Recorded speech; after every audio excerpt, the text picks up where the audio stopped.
Hello everyone, welcome to W scoop tech. Myself Deep और हम लोग पढ़ रहे हैं सी प्रोग्रामिंग। फ्रेंड्स, आज की इस वीडियो हम लोग बात करने वाले हैं हमारे सेकंड लूप की, जिसको हम लोग कहते हैं व्हाइल लूप।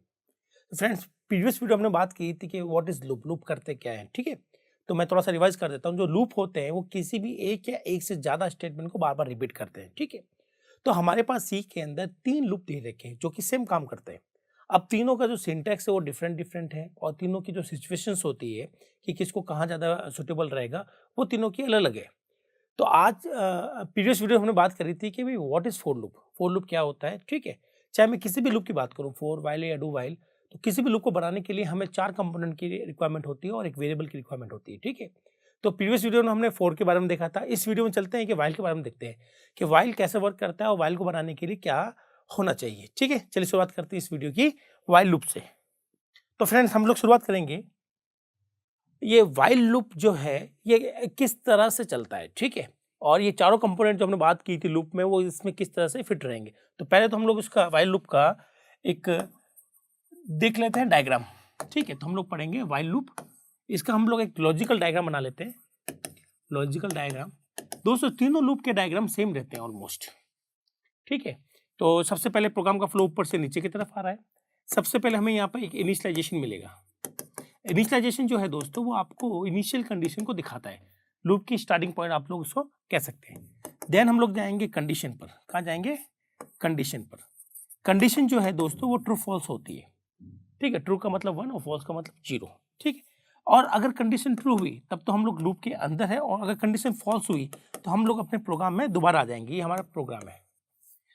ठीक है, तो अगर मान के चलो कंडीशन ट्रू हुई तो हम लोग कहाँ जाएंगे? हम जाएंगे ब्लॉक के अंदर। ये जो ब्लॉक है ये सारे स्टेटमेंट को होल्ड करके रखता है, जिसको हमें बार बार रिपीट करना है, वो उस ब्लॉक में हम लोग डाल देते हैं। तो यहाँ आते हैं ब्लॉक स्टेटमेंट। ठीक है, अब हमने देखा था कि जो फोर लूप होता है उसके अंदर हम लोग जाते हैं इंक्रीमेंट डिक्रीमेंट के अंदर। देन हम लोग कंडीशन पर जाते हैं। ठीक है, मैं एक बार ड्रॉ कर देता हूँ। फोर लूप में क्या होता है? इंक्रीमेंट डिक्रीमेंट आपके यहाँ आते हैं, इंक्रीमेंट और डिक्रीमेंट स्टेटमेंट, जिसको हम लोग इटरेटर भी बोलते हैं। तो वो इटरेशन जो है वो यहाँ से हमें मिलता है। लेकिन दोस्तों फोर के बजाय अगर मैं वाइल लूप की बात करूँ तो वाइल लूप में ये जो इंक्रीमेंट डिक्रीमेंट होते हैं ये एक्चुअली में इतने इंपॉर्टेंस नहीं रखते हैं। मतलब आपको इंक्रीमेंट डिक्रीमेंट जो है वो आपको इसी ब्लॉक में करना होता है। ठीक है, बस इतना सा डिफरेंस होता है। हाँ, जब किसी क्वेश्चन के अंदर हमें इंक्रीमेंट डिक्रीमेंट क्लियरली पता हो कि भाई हमें फोर लूप के अंदर कहाँ से लेके कहाँ तक चलना हो, कितने स्टेप्स में हमें चलना है, तब तो हम लोग इंक्रीमेंट डिक्रीमेंट का यूज करते हैं और हमें आइडिया क्लियर होता है। यहाँ हम लोग उस सिचुएशन की बात कर रहे हैं जहाँ हमें बिल्कुल पता नहीं है कि हमारे सिचुएशन के अंदर किस तरह से इंक्रीमेंट डिक्रीमेंट आएंगे। ठीक है, तो उस केस में हम लोग वाइल लूप ज़्यादा चूज करते हैं। तो यही वो फर्क है फोर लूप और वाइल लूप का। तो मैं आपको वापस क्लियरली कर देता हूँ, जैसे कि मैं ये मान के चलता हूँ एक प्रॉब्लम को आपको समझाते हैं, जिसमें देखते हैं कि फोर लूप और वाइल लूप कैसे ऐड करते हैं। तो दोस्तों जो फोर लूप है उसमें हमें तभी चूज करना होता है जब हमें पता हो कि हमारा स्टार्टिंग पॉइंट कौन सा है, एंड पॉइंट कौन सा है, और हमें स्टार्टिंग से एंड पॉइंट किस तरह से पहुंचना है। फॉर एग्जाम्पल मैंने लिया था एग्जाम्पल आपके लिए, 1 से लेकर 10 तक प्रिंट करना है। ठीक है, तो सबसे पहले हम लोग शुरुआत करते हैं 1 से, हमें 10 तक जाना है, और हमें 1 के बाद में 2 3 4 5 6 इस तरह से चाहिए। तो उस केस में फोर लूप ज़्यादा बेटर रहता है, क्योंकि आपको सब कुछ क्लियर है कि इस केस में इनिशियल पॉइंट क्या है, एंड पॉइंट क्या है, इंक्रीमेंट डिक्रीमेंट क्या है। लेकिन व्हाइल लूप की अगर मैं बात करूं तो व्हाइल लूप जो होता है दोस्तों, इसके अंदर ये तभी सुटेबल रहता है जब हम लोग ये नहीं जानते हैं कि हमारे पास में जो सिचुएशंस है उसको कितने बार इंक्रीमेंट या डिक्रीमेंट करना है। तो इसे यही वो केस है जहां हम लोग कहते हैं कि व्हाइल लूप ज़्यादा सुटेबल होता है। ठीक है, मैं आपको एग्जाम्पल भी दूंगा इसके लिए। तो आपके पास दोस्तों इंक्रीमेंट डिक्रीमेंट जो होंगे वो आपके इसी में आएंगे। ठीक है, इसी में आएंगे, और उसके बाद हम लोग वापस जाएंगे कंडीशन पर। ठीक है, फिर चेक करेंगे कंडीशन ट्रू या फॉल्स है, फिर हम लोग ब्लॉक में जाएंगे, फिर हम लोग कंडीशन में जाएंगे। तो ये चीज चलती रहती है। ये हमारा लूप बन गया। आपको ये दिखाई दे रहा है दोस्तों? ये हमारा फोर लूप है, सॉरी ये हमारा वाइल लूप है। तो वाइल लूप जो है इसके अंदर इंक्रीमेंट डिक्रीमेंट वाला जो पोर्शन होता है, जिसे हम लोग कहते हैं कि भाई स्टेप्स क्या है, वो स्टेप्स सारे इसके अंदर ही लिखे जाएंगे। ठीक है, चलो एक एग्जाम्पल देख लेते हैं कि इसका सिंटेक्स क्या कहता है और किस तरह से सॉल्व होगा। इसका एक बार सिंटेक्स मैं आपको दिखा देता हूँ। सिंटेक्स मतलब लिखने का तरीका। तो आपका जो इनिशियलाइजेशन है ये दोस्तों लूप से बाहर ही रहता है और एक बार ही लिखा जाता है। ठीक है, तो यहाँ हम लोग इसका इनिशियलाइजेशन ऊपर करेंगे। देन वाइल लूप हम लोग यहाँ लिखेंगे वाइल, और वाइल के अंदर लिखी जाती है कंडीशन। ठीक है, और ये है वो ब्लॉक जिसमें नंबर ऑफ स्टेटमेंट लिखे गए। ठीक है, और इसी स्टेटमेंट के अंदर हमें अपने जो लूप को है इसको बढ़ाना या घटाना, जिसे हम लोग कहते हैं स्टेप्स, कितने स्टेप होने चाहिए, वो यही हम लोग फाइनल करने वाले हैं। ठीक है, तो ये है हमारा व्हाइल लूप का इनिशियलाइजेशन। आपका इससे पहले आना चाहिए, कहीं भी आ सकता है, किसी भी फॉर्म में आ सकता है इनिशियलाइजेशन, और आपके पास में कंडीशन है। तो इसका मतलब ये हुआ दोस्तों, अगर आप व्हाइल लूप को ध्यान से देखें तो आपके पास में व्हाइल लूप के अंदर जो सबसे इंपॉर्टेंट चीज है वो है कंडीशन। अगर किसी क्वेश्चन को देखते हुए आपको सिर्फ कंडीशन का आइडिया होता है तो आप वहां पर व्हाइल का यूज करेंगे, और किसी क्वेश्चन को देखते हुए आपको starting point, and point, conditions का और स्टेप का आइडिया है तो वहां पर फॉर लूप यूज करेंगे। तो चलिए एक बार व्हाइल लूप का भी क्वेश्चन करके देख लेते हैं और देख लेते हैं इसमें किस तरह से लिखा जाएगा। ठीक है, तो उसका ये सिंटेक्स बहुत ईजी है। कंडीशन ट्रू है तो हम लोग इस ब्लॉक में आते रहेंगे, ये सारे स्टेटमेंट चलते रहेंगे, और जैसी कंडीशन फॉल्स हुई तो हम लोग यहाँ से बाहर आ जाएंगे। ठीक है, चलिए एक एग्जाम्पल देकर देख लेते हैं। तो मान लीजिए दोस्तों, मुझे एक प्रोग्राम बनाना है जिसके अंदर मुझे ये काउंट करना है कि हमारे पास में जो एक नंबर दे रखा है, सपोज करो वो नंबर दे रखा है, ये एक वेरिएबल है जिसमें एक नंबर पड़ा है 123। ठीक है, और अब आपको करना क्या है, इस वाले में से आपको कितने डिजिट है ये फाइंड आउट करना है। ठीक है, तो क्वेश्चन है find out digits of a given number. जैसे कि ए में जो भी नंबर है उसके डिजिट फाइंड आउट करना है। तो यहाँ पर कितने डिजिट है, 1 2 3, तो यहाँ पर 3 डिजिट हो गए। ठीक है, अगर आपका नंबर इस तरह से होता तो ये 4 डिजिट का नंबर होता। तो आपको काउंट करना है कि आपने जो भी नंबर इनपुट में लिया है यूजर से उसमें कितने डिजिट्स है। चलिए इस क्वेश्चन को शुरुआत करते हैं, और यहाँ हम लोग लिखेंगे हैश इंक्लूड stdio.h, ये हमारी हेडर फाइल, ताकि हम लोग प्रिंटफ स्कैनर को काम में ले सके, और ये हमारा इंटीजर मेन। ठीक है, ये हमारे फॉर्मेट तो है, ये हमारा बेसिक आर्किटेक्चर है ये प्रोग्राम का। हमने यहाँ लिखना है रिटर्न 0। ठीक है, अब सबसे पहले तो हम लोग एक वेरिएबल लेंगे ए नाम का, जिसमें हमें वो नंबर मांगना है। ठीक है, वो सपोज करो वो ए है, और एक वेरिएबल ले लेंगे हम लोग दोस्तों आई लूप के लिए। ठीक है, अब नहीं चाहिए होगा, चलो इसको चाहिए होगा तो बाद में ले लेंगे। अब सबसे पहले इस एक के अंदर हमें वैल्यू को लेना है, तो मैं यहाँ पे लिखूंगा स्कैनफ। क्या लिखूंगा, स्कैनफ, और हमें इस ए में एक नंबर चाहिए। अब देखेंगे नंबर किस तरह का है, इंटीजर है, तो हमने यहाँ पर क्या लगाना है, %d लगाना है। तो दोस्तों इससे पहले आपको ये लिखने की बिल्कुल जरूरत नहीं है कि एंटर अ नंबर। अगर क्वेश्चन में कहीं लिखा हुआ है कि आउटपुट में आपको इस तरह से दिखाना है एंटर अ नंबर, तो आप प्रिंटफ का यूज कीजिएगा, अदरवाइज आप प्रिंटफ का यूज मत कीजिएगा। जनरली जितने भी कॉम्पिटिटिव प्रोग्रामिंग होती है वहाँ पर हम लोग इस तरह से प्रोग्राम बनाते हैं कि जरूरी नहीं है कि स्कैनफ से पहले प्रिंटफ लिखाया जाए। ठीक है, तो ये हो गया यहाँ तक हमारा काम कि भाई हमने ए में एक नंबर ले लिया। मान लेते वो नंबर जो हमने ए में नंबर लिया है वो लिया 123। अब आपको काउंट करना है कि इस 123 में कितने डिजिट्स है। ठीक है, इसमें काउंट करना है। तो मुझे अल्टीमेटली लास्ट में एक आंसर देना है कि भाई 2 डिजिट है, 3 डिजिट है, 4 डिजिट है, 5 डिजिट है। तो इसके लिए मैं एक वेरिएबल ले लेता हूँ। ठीक है, जो कि डिजिट काउंट करके उसमें उस वेरिएबल में डाल दूंगा। मान लीजिए वो मैंने ले लिया सी, और सी को मैंने इनिशियली क्या कर दिया 0। तो सी आपको बताएगा कि हमारे नंबर में जितनी डिजिट है उसका जो भी आंसर आएगा, 3 डिजिट है, 4 डिजिट है, वो हम लोग सी में डाल देंगे, और लास्ट में हम लोग सी को प्रिंट कर देंगे। चलिए अब इस क्वेश्चन की शुरुआत करते हैं हम लोग। सबसे पहले हम लोग लिखेंगे यहाँ पर वाइल। क्या लिखेंगे, वाइल का यूज कर रहे हैं, और ये हमारा हो गया। जैसे वाइल पूरा खत्म हो जाएगा, हमारा प्रोग्राम जैसे पूरा चल जाएगा, तो लास्ट में आके हम लोग क्या करेंगे, प्रिंट कर देंगे सी को, %d, c। ठीक है दोस्तों, ये तो हमारा प्रोग्राम बन गया ऑलमोस्ट, कि भाई हमने ए में नंबर ले लिया, और यहाँ पर हम लोग क्या करेंगे, यहाँ पर हम लोग सी को रेडी करेंगे, ताकि जितने भी नंबर का डिजिट होगा वो सब सी में आ जाएगा, और सी जो है लास्ट में उसको प्रिंट कर देंगे, और हमें पता चल जाएगा कि हमारा जो नंबर एंटर हुआ है उसमें कितने डिजिट है। ठीक है, चलिए अब शुरू करके देखते हैं अब काम कैसे होगा। ठीक है, तो सबसे पहले दोस्तों हम लोग यहाँ पर रखेंगे ए। क्या करेंगे, कंडीशन रखेंगे ए, या फिर इस कंडीशन को बाद में लिखें ज़्यादा सही रहेगा। तो सबसे पहले देखते हैं कि इसमें से काउंट करना क्या, लॉजिक क्या कहता है, लॉजिक क्या कहता है। तो मैं क्या करूंगा दोस्तों, इस नंबर को 10 से डिवाइड करूंगा। क्या करूंगा दोस्तों, 10 से डिवाइड करूंगा। तो जब मैं इसको 10 से डिवाइड करता हूं, ठीक है, तो a डिवाइड बाई 10, तो हमें इसका आंसर क्या मिलता है, 123 डिवाइड बाई 10, और हमें आंसर मिलेगा इसका 12। ओके, ये वापस हम लोग ए में डाल देंगे। कहाँ डाल देंगे, ए में डाल देंगे। अब ए की वैल्यू कितनी हो गई है, ए की वैल्यू हो गई है 12। फिर ये काम को रिपीट करेंगे हम लोग दोबारा। क्या करेंगे, रिपीट करेंगे।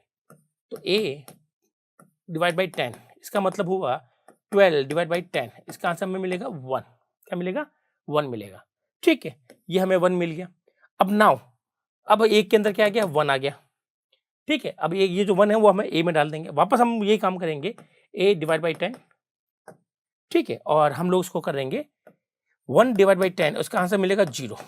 क्या मिलेगा, 0। और ये 0 किस में डाल देंगे, ए में डाल देंगे। इसका मतलब हमें तब तक चलना है जब तक कि ए की वैल्यू क्या ना हो जाए, 0 ना हो जाए। जब तक चलना है जब तक कि ए की वैल्यू क्या ना हो, 0 हो जाए। तो इस केस में आप देख रहे हो कि हमें कहीं भी नहीं पता कि हमें ए में इंक्रीमेंट करना है या डिक्रीमेंट करना है, इसलिए फोर लूप की ज़्यादा वाइल लूप ज़्यादा सूटेबल रहेगा इस केस में।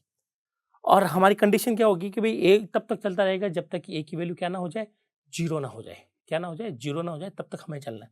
तो सबसे पहले मैं यहाँ लिखूंगा ए इज ग्रेटर देन 0। जब तक ये ए की वैल्यू 0 से बड़ी है तब तक हमें ये सारा काम करना है। ठीक है, चलिए। तो सबसे पहले हम लोग क्या करेंगे, हम ले लेंगे a equal to a divide by 10। हमने ये कहा था, ये हमें करना है। ठीक है, और जैसे ये चलेगा दोस्तों, ठीक है, इसके बाद में मैं c को क्या कर दूंगा, 1 से बढ़ा दूंगा। चला के देखते हैं कि एक बार यहाँ पर कितना चलेगा। ठीक है, तो हमारा लॉजिक भी बहुत सिंपल है इस केस के, कि आपको सिर्फ डिवाइड करना है और चेक करना है कि वो जब तक कि नंबर 1 ना हो जाए, ठीक है, सॉरी 0 ना हो जाए।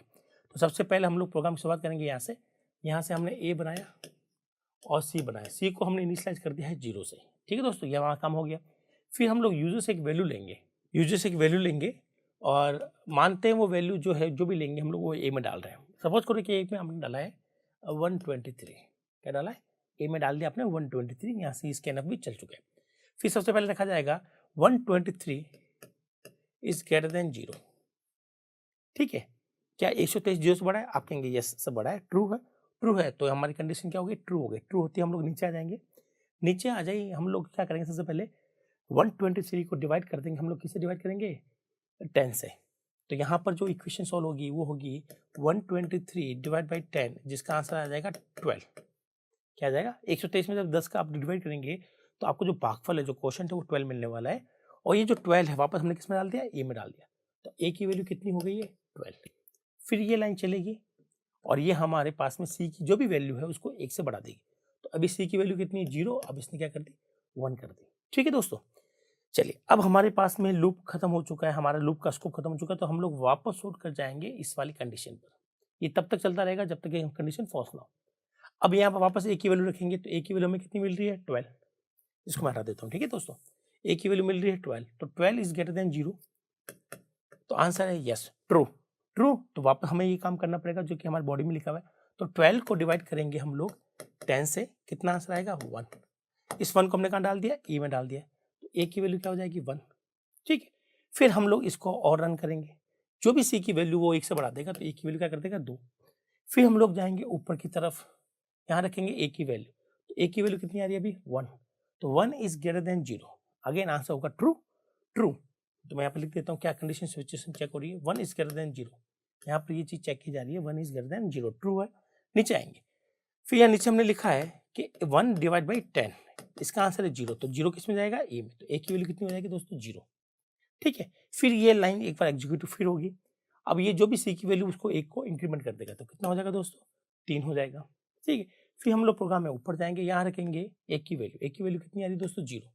तो इस बार क्या चेक होगा, 0 इज ग्रेटर देन 0। ये चेक हो रहा है, यहाँ से ये चेक होगा 0 इज ग्रेटर देन 0, जो कि क्या है, एक फॉल्स है। आप कहेंगे सर 0 0 से बड़ा नहीं है, ये कंडीशन फॉल्स होगी। फॉल्स होते ही हम लोग अपने प्रोग्राम में लूप से बाहर आ जाएंगे और प्रोग्राम के अंदर आ जाएंगे। जैसे आप प्रोग्राम के अंदर आएंगे तो आपको लाइन मिलेगी कि भाई सी को प्रिंट कर दीजिए। अब सी की वैल्यू क्या प्रिंट हो रही है, सी के अंदर क्या पड़ा हुआ, 3। तो ये सी की वैल्यू क्या हो जाएगी, प्रिंट 3 हो जाएगी। तो इस तरह से हमारे पास में ये छोटा सा एक प्रोग्राम बन गया जिसके अंदर हम लोग डिजिट काउंट कर रहे हैं कि ए में कितने डिजिट अवेलेबल है। तो आप ये जो है यहाँ पर ए की वैल्यू आप कुछ भी डालिएगा, ठीक है। ध्यान रखिएगा कि ए की वैल्यू आप इंट डाल रहे हैं, इंट 4 बाइट का होता है, तो एक लिमिट होती है एक इंटीजर की, उसको आपको ध्यान रखना है। अगर आपको लिमिट याद नहीं है तो आप लिमिट डॉट एच का यूज करेंगे और उससे आप पता लगा सकते हैं कि इंटीजर की क्या रेंज होती है। उस रेंज में आप कोई भी इंटीजर डाल दीजिए, चाहे वो 1 डिजिट का हो, चाहे वो 5 डिजिट का हो, चाहे वो 6 डिजिट का हो, तो हमारे पास में बिल्कुल आंसर सही आएगा। तो आई होप आपको यहाँ पर क्लियर हुआ होगा कि हमारे पास में व्हाइल लूप किस तरह से काम करता है और किस सिचुएशन में व्हाइल लूप को लगाया जाएगा। तो आप देख सकते हैं कि इस पूरे प्रोग्राम के अंदर कहीं भी हमने एक के जो स्टेप्स होते हैं ना, जो फोर लूप के अंदर हम लोग करते हैं, जैसे i इक्वल टू 0 करते हैं हम लोग, i इज लेस देन 10 करते हैं, फिर i प्लस प्लस करते हैं, वो आप देख रहे हैं कहीं नहीं हो रहा है। तो ऐसा नहीं है कि भाई ये सारे जो लूप है वो काम तो एक जैसा करते हैं, लेकिन ये डिफरेंट डिफरेंट सिचुएशन में डिफरेंट डिफरेंट जगह पर सुटेबल रहते हैं। तो आप इसका बहुत ध्यान रखेंगे ये आप जैसे जैसे प्रैक्टिस करेंगे, क्वेश्चन को सॉल्व करेंगे, तो आपको ये ट्रिक मिल जाती है कि भाई इस क्वेश्चन में फोर ज़्यादा सुटेबल रहेगा या इस क्वेश्चन में वाइल ज़्यादा सुटेबल रहेगा। वैसे आप चाहे तो इस प्रोग्राम को फोर से भी बना सकते हैं, ठीक है, आप इसको फोर से भी बना सकते हैं, कोई दिक्कत नहीं है। अब अगर आप इस प्रोग्राम को फोर से कन्वर्ट भी करेंगे तो आपका देखेंगे कि फोर में कुछ चीज़ें खाली रहेगी हमेशा, ठीक है। तो आप इसे चाहे तो कर सकते हैं, लेकिन सूटेबल नहीं है। आप समझ गए ना मेरी बात? मैं ये कहना चाह रहा हूँ कि भई ऐसा नहीं होता है कि 4 हर जगह सूटेबल रहता है, हर तरह के लूप के लिए सूटेबल रहता है, हर तरह के क्वेश्चन के लिए सूटेबल रहता है। 4 का अलग सेगमेंट है, उसके नंबर ऑफ क्वेश्चन्स अलग है, उसके अलग ही क्राइटेरिया चलता है, जबकि व्हाइल के लिए एक अलग ही क्राइटेरिया होता है। तो आई होप आपको ये पता चल गया होगा कि व्हाइल लूप को किस तरह से बनाते हैं, व्हाइल लूप को किस तरह से चलाते हैं और व्हाइल लूप को कब-कब यूज़ करते हैं। ठीक है दोस्तों, तो ये था एक छोटा-सा क्वेश्चन जहाँ हमने बात करी थी कि भाई व्हाइल लूप किस तरह से वर्क करता है। चलिए एक और क्वेश्चन करते हैं, इससे मिलता-जुलता ही क्वेश्चन करते हैं जहाँ पर हमारे पास ना तो इनिशियलाइज़ेशन पता चल रहा है, ना हमें मतलब हमें ना तो स्टार्टिंग पॉइंट पता चल रहा है और ना ही हमें ये पता चल रहा है कि कितने स्टेप से हमें बढ़ना है या कितने स्टेप से हमें घटना है। तो उस क्वेश्चन के लिए व्हाइल लूप ज़्यादा सूटेबल है। तो एक क्वेश्चन और देख लेते हैं, वो क्वेश्चन ऑलमोस्ट इससे मिलता-जुलता ही है। जनरली जनरली वो क्वेश्चन एग्ज़ाम में बहुत पूछे जाते हैं। वो पूछा जाएगा कि भई आपके पास कोई एक नंबर दे रखा है, ठीक है? और जैसे मान लेते, मैं पहले क्वेश्चन डिस्कस कर लेता हूँ, ठीक है? क्वेश्चन डिस्कस कर लेते हैं। मान लेते हैं आपके पास कोई नंबर दे रखा है ए। इसमें आप कोई भी इनपुट ले सकते हो यूज़र से, ठीक है? मान लो आपने इनपुट लिया है 1, 5, 7 और 2, ठीक है? 1572 आपने इसमें नंबर ले लिया। अब आपको करना ये है कि इसमें नंबर में जो-जो डिजिट्स आ रही है, उनका समेशन करना है। क्या करना है? समेशन करना है। इस क्वेश्चन को हम लोग कहते हैं sum of digits. Sum of digit, ये भी काफ़ी पॉपुलर क्वेश्चन है दोस्तों। तो यहाँ पर कौन-कौन सी डिजिट है? यहाँ पे 1 है, 5 है, 7 है और 2 है। आपको उनका समेशन देना है। इनका आपको ऐड करके उसका एक सॉल्यूशन बताना है। तो 1 + 5 6, 6 + 7 13, 13 + 2 15। तो हमें एक 15 आंसर प्रिंट करना है इस क्वेश्चन के लिए। ठीक है, अगर आपका नंबर बदल जाता है तो आपको जो डिजिट बदलेगी उनका समेशन करना है। तो ये क्वेश्चन है सम ऑफ डिजिट्स, ठीक है, इन a number. In a number, कोई भी एक नंबर दे रखा है जहां आपको उस नंबर के डिजिट का समेशन करना है। ये प्रॉब्लम भी हम लोग व्हाइल लूप से ही ज़्यादा सूटेबल रहेगी। कैसे रहेगी एक बार इसको भी चेक कर लेते हैं। चलिए दोस्तों, मेरे पास में प्रोग्राम क्या बोर्ड थोड़ा छोटा पड़ रहा है, तो आप लोग क्या कर लीजिएगा, आप हैश इंक्लूड मान के चलिएगा कि मैंने लिख लिया है। आप ये भी मान के चलिएगा कि मैंने मेन भी लिख लिया है, ठीक है? चलिए अब अपना क्वेश्चन को सॉल्व करते हैं। तो सबसे पहले मैंने लिया है इंटीजर ए, ठीक है? एक ले लिया और एक मैं ले लेता हूँ सम दोस्तों। अब ए में तो वो नंबर आएगा जो कि हमें यूजर से लेना है और समेशन में क्या होगा, सम आपका पकड़ेगा आंसर। जैसे कि यहाँ पर हमें 15 जो है वो सम में पकड़ना है, सम में होल्ड करके रखना है, ठीक है? और इसको मैं इनिशियली में क्या ले लेता हूँ, 0 ले लेता हूँ। वैसे आप किसी भी वेरिएबल को जब लेते हैं तो ज़्यादा अच्छा यही रहता है कि आप उसको इनिशियलाइज़ करें। हालाँकि आप बाद में उसमें वैल्यू माँग रहे हैं, इसके नाम से ले रहे हैं, फिर भी आप उसको अगर इनिशियलाइज़ कर देते हैं तो कोई भी बुरी चीज़ नहीं, ज़्यादा उल्टा ये मैं कहूँगा कि ज़्यादा अच्छा रहेगा कि आप वेरिएबल को इनिशियलाइज़ करके चलें। ठीक है, तो मैं यहाँ पे ए को भी इनिशियलाइज़ कर देता हूँ। कोई दिक्कत नहीं आती दोस्तों इनिशियलाइज़ करने में, ज़्यादा अच्छा प्रोग्राम बनता है इनिशियलाइज़ेशन से, ठीक है? ताकि अगर मान लो आप वैल्यू लेना भी भूल जाए तो हमारे प्रोग्राम कहीं मिसबिहेव नहीं करेगा। चलिए, यहाँ तक हो गया। अब हम लोग ए में एक वैल्यू ले लेते हैं, तो हमने लिखा स्कैनफ। हमें ए में वैल्यू लेनी है तो ये लो ए एक एड्रेस आ गया। किस तरह की वैल्यू लेनी है? इंटीजर, तो हमने डी लगा दिया, ठीक है? तो यहाँ से आ जाएगा। फिर हम लोग लगाएंगे व्हाइल लूप। क्या लगाएंगे? व्हाइल लूप, ठीक है? जो भी हमें यहाँ पर करना होगा कर गए और लास्ट में हम लोग प्रिंट कर देंगे सम को। क्या प्रिंट कर देंगे? सम को, क्योंकि सम एक इंटीजर है तो हमें यहाँ पर %d का यूज करेंगे और हमें लास्ट में सम को प्रिंट करना है, ठीक है? चलिए, अब यहाँ हमारा मेन लॉजिक लगेगा। अब लॉजिक भी देख लेते हैं, लॉजिक क्या कहता है। तो दोस्तों ये हमारा नंबर है। क्वेश्चन आपको क्लियर है कि नंबर में अगर कोई भी डिजिट्स आ रखी है उनको आपको समेशन करना है, ठीक है? तो जैसे कि मैं आपको एक एग्जांपल और ले लेता हूँ। मान ले ए में आपने नंबर लिया है 420, तो इनके डिजिट कौन-कौन सी है भई इसमें? आप कहेंगे सर इसमें डिजिट 4 है, प्लस 2 है, प्लस 0, तो आपको आंसर क्या प्रिंट करना है? 6 प्रिंट करना है। ये काम कैसे होता है? ये भी हम लोग देख लेते हैं। तो दोस्तों करना कुछ नहीं है, आपको सबसे पहले यहाँ पर ए को आप रिमाइंडर निकालेंगे। क्या निकालेंगे? रिमाइंडर। रिमाइंडर कैसे निकालते हैं हम लोग? अगर हम लोग इस परसेंट का यूज़ करें तो हमें रिमाइंडर मिलता है। जैसे कि ए की वैल्यू है 420, मैं एक नंबर ले लेता हूँ ताकि आपको आसानी से हो। 400 में 23 ले लेता हूँ, ठीक है? ताकि आपको और बेटर आंसर में समझा सकूँ। तो सबसे पहले तो हम लोग रिमाइंडर निकालेंगे। क्या निकालेंगे? रिमाइंडर। रिमाइंडर कैसे निकालते हैं? किसी भी नंबर में अगर आप 10 का डिवाइड करते हो और आप उसका रिमाइंडर देख लें तो आपको आंसर मिल जाएगा। कैसे मिल जाएगा? जैसे कि 423 में अगर आपने 10 का डिवाइड किया है और रिमाइंडर निकाला है, क्या निकाला? रिमाइंडर।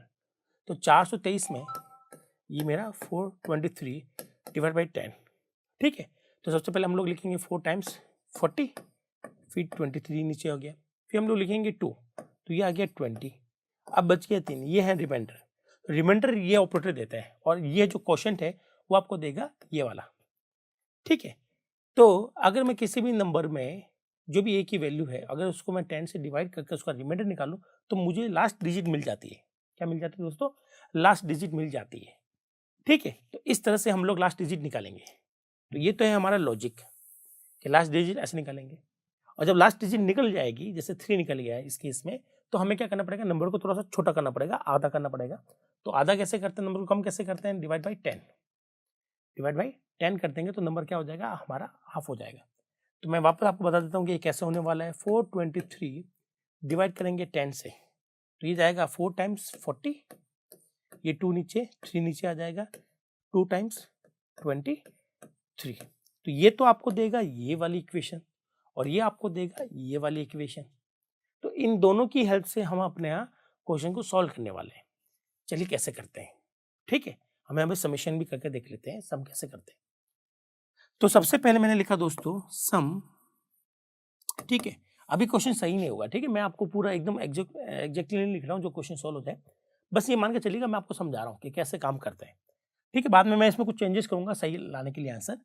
मैंने लिखा a%10, ठीक है। फिर मैंने लिखा a equal to a divide by 10। एक बार देखते हैं सही है कि नहीं है, फिर उसके बाद हम लोग बात करेंगे। वैसे इसमें कुछ कमी है जो कि हम लोग डिस्कस करेंगे भी कि वो कैसे पता लगाते हैं। वो मुझे तो पता है कि वो कमी क्या है, लेकिन आप उसको कैसे पकड़ेंगे उसके लिए हम लोग अभी तो इसको इस वे से लिखते हैं, ठीक है। चलिए अब इस क्वेश्चन को करते हैं सॉल्व, ठीक है। और यहाँ हम लोग लिखते हैं सबसे पहले ये कंडीशन दोस्तों हम बाद में फिल करेंगे, ठीक है, ताकि आपको पता रहेगा कि कैसे हो रहा है। ए में कोई भी वैल्यू ले लीजिए, जैसे 423 आपने एक वैल्यू ले ली। अब सबसे पहले यहाँ पर क्या होगा? 423 में जैसे ही आप 10 का डिवाइड करके रिमाइंडर निकलेंगे तो आंसर निकलेगा 3। अभी 3 किस में जाएगा? ये जाएगा 3 सम में। किस में जाएगा? 3 जाएगा सम के अंदर, ठीक है। तो सम की वैल्यू जो पहले 0 थी अब क्या हो जाएगी? 3, ठीक है। फिर आपने क्या किया है? यहाँ पर क्या किया? यहाँ 423 को डिवाइड बाई 10 किया तो आंसर कितना है दोस्तों? 42। अब ये 42 जो है वो ए में जाएगा। किस में जाएगा? ए में। तो ए की वैल्यू जो कि पहले थी 423 अब कितनी हो जाएगी? 42, ठीक है। फिर हम लोग उसको दोबारा चलाएंगे, ठीक है। कंडीशन बाद में फाइनल कर लेंगे हम लोग। फिर हम लोग देखेंगे कि हमारे पास में जो सेकेंड टाइम आएगा तो क्या आएगा? 42% डिवाइड बाई 3, ठीक है। तो 42 को अगर मैं 3 से डिवाइड करूँ तो आंसर क्या आएगा? 2। ये जो 2 है दोस्तों ये हमारे सम में जाने वाला है। किस में जाने वाला है? सम में जाने वाला है। तो सम की वैल्यू क्या हो जाएगी? ये कट जाएगी, 2 हो जाएगी। तो यहाँ हमारा क्वेश्चन थोड़ा सा गलत हो रहा है कि हमें जो पहले वैल्यू थी उसको रिप्लेस नहीं करना है, हमें उस वैल्यू के साथ में ऐड करना है, ठीक है। यही वो सिचुएशन थी जो कि मैं आपको कह रहा था कि भाई इस क्वेश्चन में कुछ कमी है। इस जो अपने सॉल्यूशन बना रहे हैं सॉल्यूशन में क्या कमी है कि एक्चुअली में हम लोग यहाँ से जो भी वैल्यू आ रही है वो प्रीवियस वैल्यू को रिप्लेस कर रही है, जबकि हमें प्रीवियस वैल्यू के साथ रिप्लेस नहीं करना है। जैसे कि यहाँ पर जो 2 आ रहा है वो 3 को रिप्लेस कर देगा और 3 हट जाएगा, आंसर इसका 2 आएगा। हमें ऐसा नहीं करना था, हमें ये करना था कि जो भी प्रीवियस वैल्यू थी 3 उसके साथ में 2 ऐड करना था ताकि हमें क्या मिल जाए? 5 मिल जाए, ठीक है। तो इसका मतलब है कि हमें रिप्लेस नहीं करना है, हमें जो भी इसकी पुरानी वैल्यू है उसके साथ में हमें इसको %10 को मतलब जो भी रिमाइंडर आएगा उसको ऐड करना है जो भी सम की पुरानी वैल्यू है, ताकि हमें पूरा एक समेशन मिले। चलिए अब इस क्वेश्चन को सॉल्व करते हैं स्टेप बाय स्टेप और पूरा का पूरा ढंग से, ठीक है। तो देखते हैं ये क्वेश्चन किस तरह से बिहेव करेगा, ठीक है। तो सबसे पहले हम आए, हमने ए की वैल्यू ले ली, ठीक है। तो ए की वैल्यू हमारे पास हमने सपोज हमने ली 423 और सम की वैल्यू हमने ले ली है 0। ये काम तो इस वाले स्टेप में हो गया हमारा, ठीक है। सॉरी ये वाला, ठीक है। फिर सबसे पहले यहाँ से हमने ए की वैल्यू मांगी और ए की वैल्यू हमने ले ली 423, ठीक है। ये वाला स्टेप भी चल गया। नाउ अब व्हाइल लूप जो है वो देखते हैं कैसे चलता है, ठीक है। कंडीशन हम लोग बाद में दिखेंगे ताकि आपको याद रहे कि कंडीशन किस तरह से लिखी जाती है। पहले इसको हम लोग सॉल्व करते हैं। तो सबसे पहले हमारी जो इक्वेशन है, ठीक है, वो ये लिखी हुई है sum equal to sum plus a %10, तो सम की वैल्यू क्या आ रही है दोस्तों, 0। तो 0 ये प्लस है, प्लस ए की वैल्यू कितनी आ रही है, 423 मॉडुलस 10। तो यहाँ से हमें आंसर मिलेगा 3। तो आ जाएगा 0 + 3 कितना है दोस्तों, 3। 3 गोज टू सम, तो सम की वैल्यू कितनी हो जाएगी, 3 हो जाएगी। क्या आपको यहाँ तक क्लियर है? ठीक है, अब इस क्वेश्चन को सॉल्व करते हैं, इस इक्वेशन को सॉल्व करते हैं। ये इक्वेशन है 4, ए की वैल्यू कितनी है 423 डिवाइड बाई 10।